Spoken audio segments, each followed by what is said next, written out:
we'll have him start with his opening statement as usual, and then I know you guys are lined up in the queue.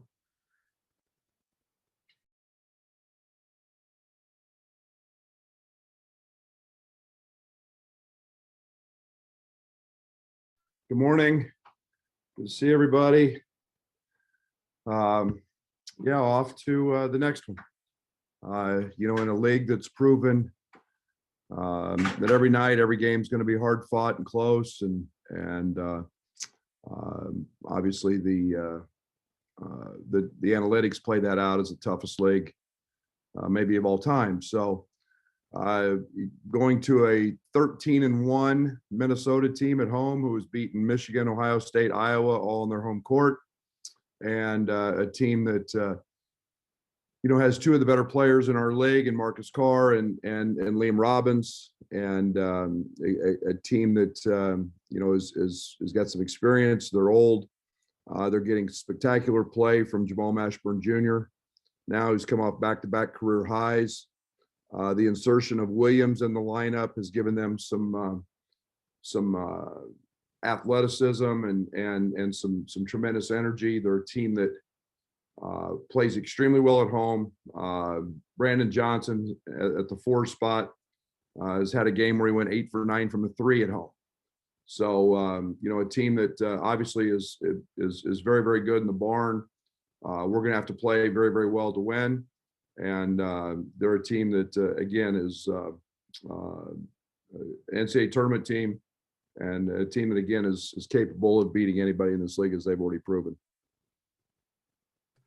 Hey, Brad, good to see you. You guys are obviously getting a lot of national attention now, and there's a fun part of having a team that gets that, but also challenges of dealing with that. Are those both still there this year, given you're kind of in your bubble, or what's that dynamic like? Well, I think it's different from the standpoint that our guys aren't out. Our guys don't maybe feel it from the student body. They don't feel it from the everyday campus vibe that they get. But obviously the media attention, the interviews, at the national level are up. I think when you've got two players who everybody knows is one name, Io and Kofi, and they know who you're talking about, that draws some attention. But again, I think we're enjoying the moment. I think our guys are loose. I think we're committed to trying to get better, and that's never changed. Is that something you even have to address, is handling that, or is your team well equipped for it? Yeah, not yet. I mean, I think that's one of the things that's pretty special about Illinois is you guys and our fan base are pretty on it all the time compared to 99% of most programs in the country. So, our guys have a pretty good grasp of what that attention's like. Thanks, Brad. Brad, you recently, you just talked about Minnesota being at home. They have 42 more wins over the last 4 seasons at home than on the road. Like you said, 13-1 at home, 0-8 on the road.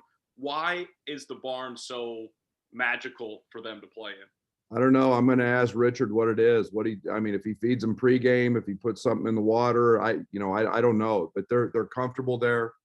Again, they play a little bit differently. They're electric in transition at home. You start looking at their points per game at home compared to on the road. And again, their shooting percentages. Obviously, they've got a tremendous comfort level with what they've done shooting wise. But it's funny. Some teams have those unbelievable tendencies, and they're a team that's one of those. Is there another team that you've played in your coaching tenure that relates to winning at home that much, like maybe a Kansas or somebody like that? Hell, Kansas won everywhere. When I was going against them. But I don't know. I think recent memory, I think you looked a little bit at Purdue last year with some of their discrepancies in the analytics and the numbers. But again, it's just I don't want to say it's unique. It's most teams do play better at home, but to have that wide discrepancy is maybe a little more unique than most cases. Thanks, Brett. Hey, Brad, over the course of the win streak, how do you look at, for lack of a better word, the pockets of inconsistent play? Do you see it more as a, hey, basketball is a game of runs and that's going to happen? Or do you see it as something to be concerned about? No, I'm not concerned. That's the challenge of getting better. Go pick any game you wanted to watch last night. Any game. I don't care. Go watch. UCLA got off to a horrible start against Arizona. Go watch. Ohio State was down 7 or 8 at one point to Penn State. It's basketball. And when I talk about those inconsistencies, I talk about them because it's areas I want to continue to get better. I'm always trying to play the perfect game. Well, gosh darn, so is the other team, and they're good. It doesn't matter if you're playing Nebraska, if you're playing Penn State. I mean, Penn State's or Northwestern's an old team, and they're veterans, man. They're not; those guys aren't lying down. Chase Audige is a good player. So every game has them. It's part of basketball, and again, I'm striving for the perfect game, and I get frustrated when Io kicks one off his foot or throws a bad pass, and those things, and then you combine that with a couple missed free throws, and that's what drives me to continue to push these guys to get better. And playing for each other seems something that DeMonte just mentioned. I remember you mentioning it a while ago about there was a period maybe when the team wasn't in that mindset. Has that changed, and how'd that happen? Yeah, I don't think we've ever not been. I think it's just it's something that always has to be at the forefront. It can't be pushed down where it's not the most important thing. And great teams, it's always us. And we. It's never I and me. And I think that's we got a high character guys. We've got unbelievable locker room. And I think sometimes it's just a little realignment, a little tweak, just to make sure it's at the right forefront. Thanks much. Hey, Coach. Big Ten teams, I think, are combined like 122 and 42 this season at home. What kind of difficulties are maybe presented by going on the road this season without fans? Or I guess, is there an aspect of there not being a home crowd that makes it difficult on opposing teams? Well, it's easier.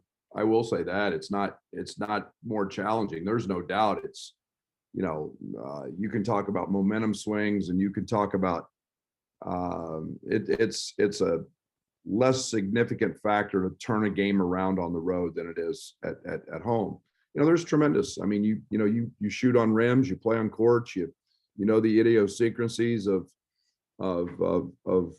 being at home, the comfort of sleeping in your own bed, eating your same pregame meal at home. All those things play into it. So, but this year, it's changed the game day or the day before routine a little bit because of testing. But again, pretty minimal all in all. And I think I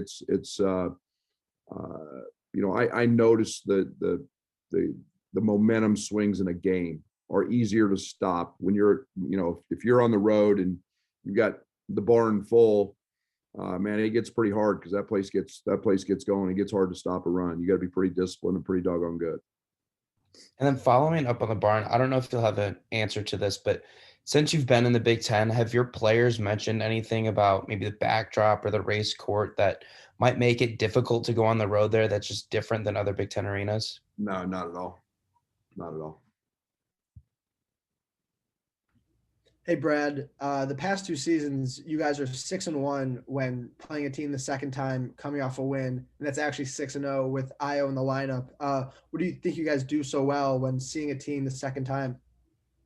Well, I give a lot of credit to our staff. I hope we're making the right adjustments. I think it's always a little more comforting as a player to have a first time. You know exactly what you're getting. You know what playing against Marcus Carr is, or what playing against player X is and what he does, and that's a little comforting.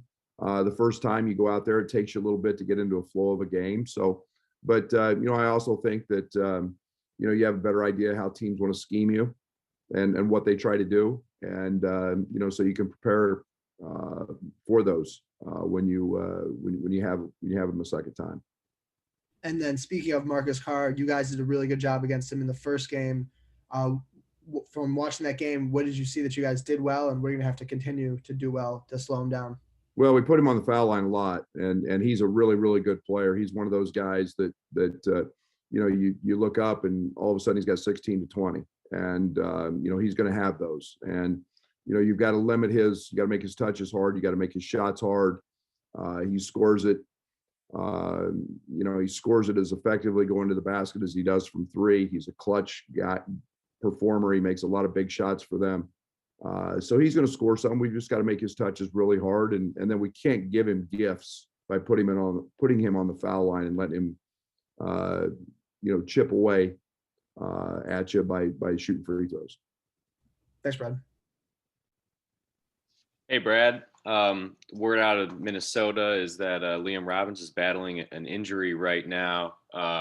Obviously, he's had a pretty good season, and I know you guys did a pretty good job on him at the game in Champaign. How important is he to that team, and what might be affected if he can't go tomorrow? Well, I would fully expect him to play. He played 26 minutes in their last game, and obviously a very, very good player. If he's playing through any type of injury, he's got a certain amount of toughness in him. He's a stretch guy. He's a guy that made 2 threes here early. He does it in the paint. He's really effective on the defensive end, as he's one of the top shot blockers in our league in terms of challenging shots and bothering you at the rim at 7 foot. He's a great rim runner. So, it's a team that relies on him as one of their top options. And, he's proven to be a very, very capable player and a very, very good player.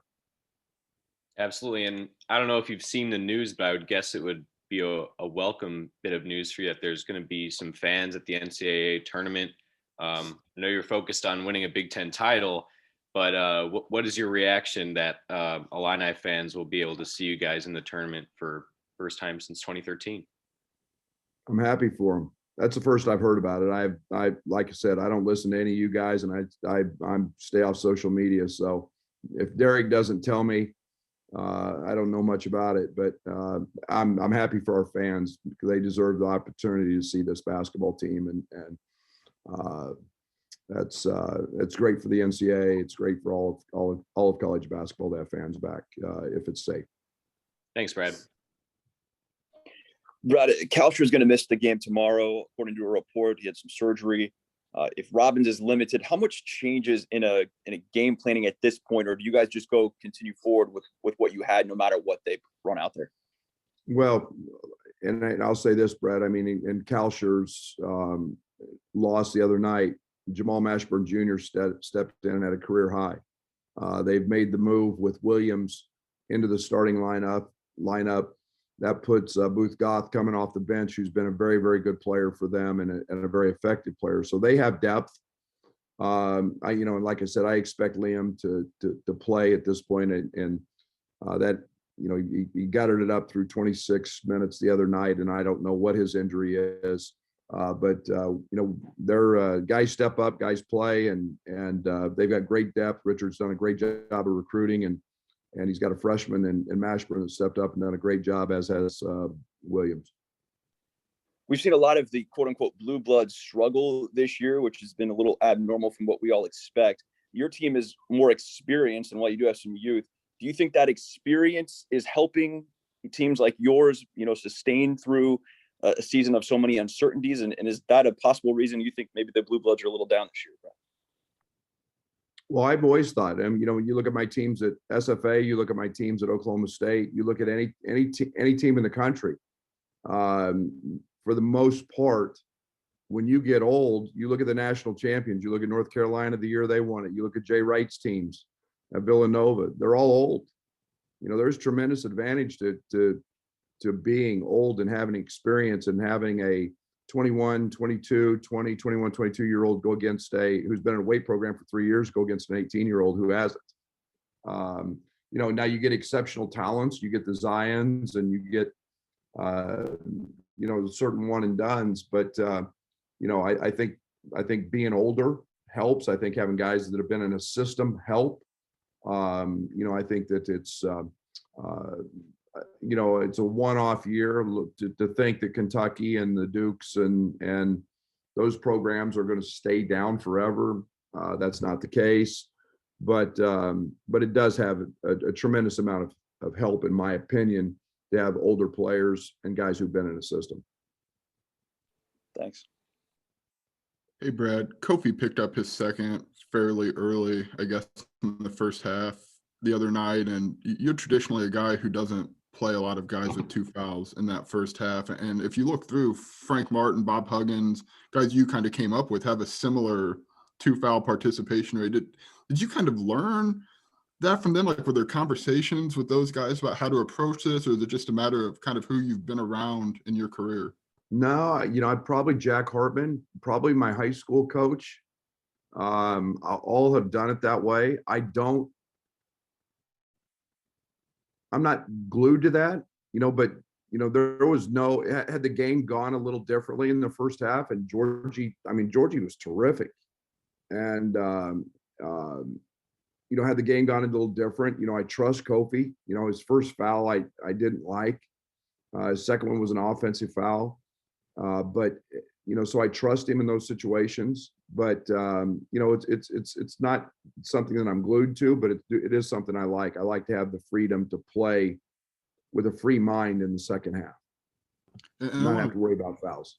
I wanted to follow up on that. Like, do you look and say, okay, that foul could have gone either way, and that's maybe not Kofi or any player, I should say, playing out of control. It's just maybe a 50-50 call. I mean, do you kind of play into how these fouls were picked up if you were to look at, maybe getting a guy in there with 2 in the first half?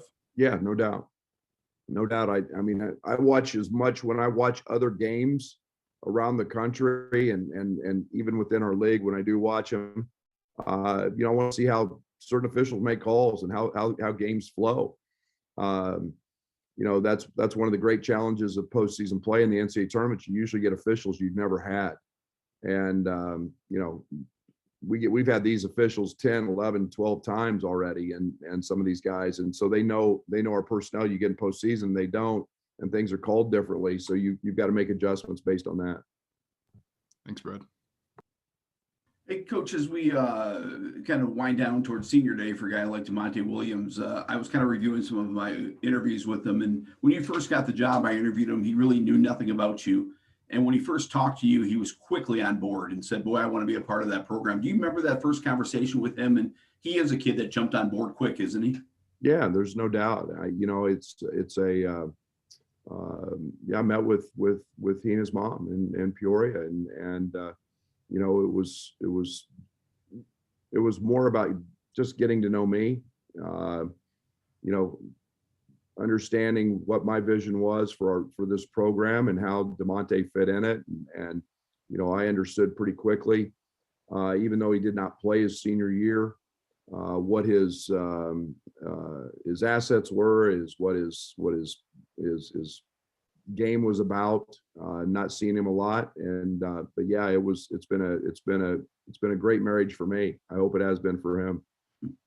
We like to call a Peoria style of basketball a toughness. Do you have an image of a Peoria kid? And it seems like Monte kind of fits that. I know you've seen a lot of great Peoria kids come through and recruited the area.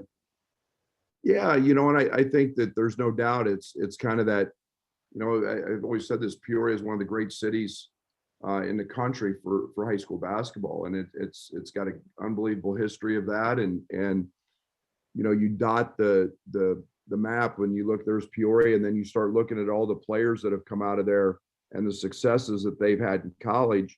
And it goes back to really good high school programs, really good high school coaches, because you don't just go from high school in a town the size of Peoria and have success at the collegiate level at the rate they do.